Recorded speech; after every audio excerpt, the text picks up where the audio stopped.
なるほど。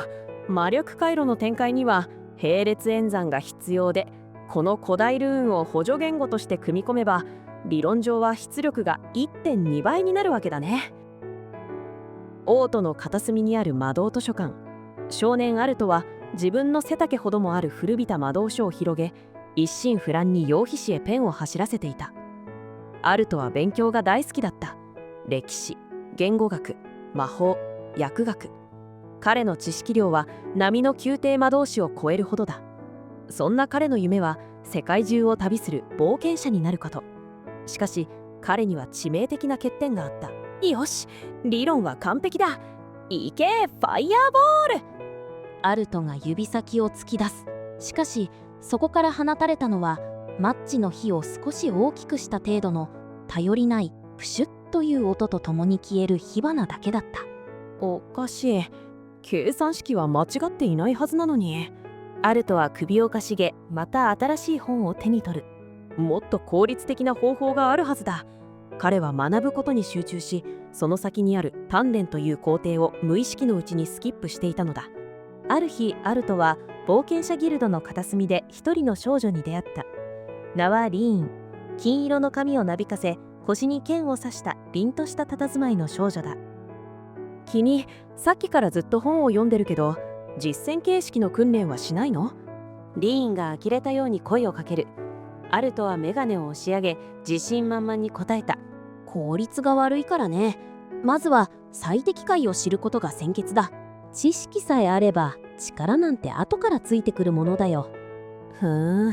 じゃあその最適解で私と手合わせしてみる？リーンは不敵に微笑んだ。アルトはいいだろう、理論の正しさを証明してあげるよと快諾した。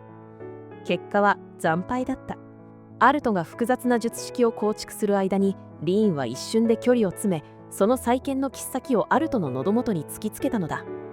遅すぎるわ。頭の中にどれだけすごい魔法があっても、それを外に出す体が追いついていない。あなたはただの知識の墓場よ。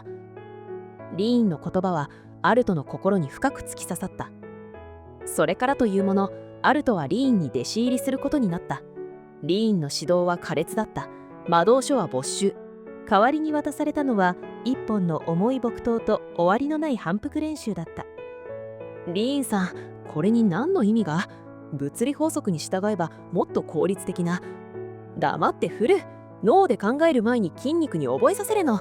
二人はギルド裏の広場で汗を流した。アルトの手は豆だらけになり、足はガクガクと震えた。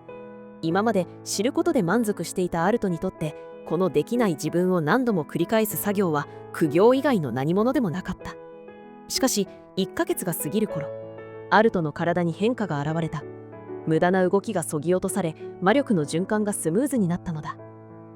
アルト、次はファイヤーボールを放ってみて。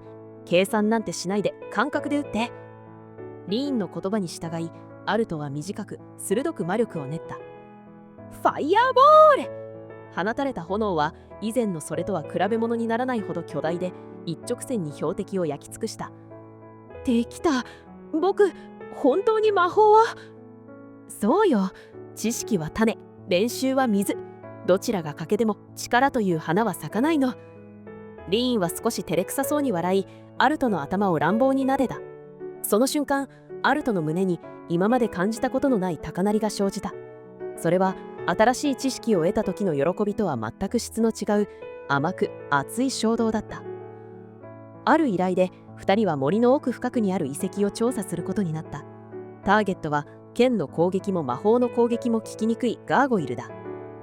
アルト、練習通りに私が隙を作るから最大の威力のファイヤーボールを撃って。わかった。リーンが風のように舞い、ガーゴイルを翻弄する。しかし予想外の事態が起きた。もう一つのガーゴイルが死角からリーンを狙ったのだ。リーン、危ない！アルトの体が思考よりも先に動いた。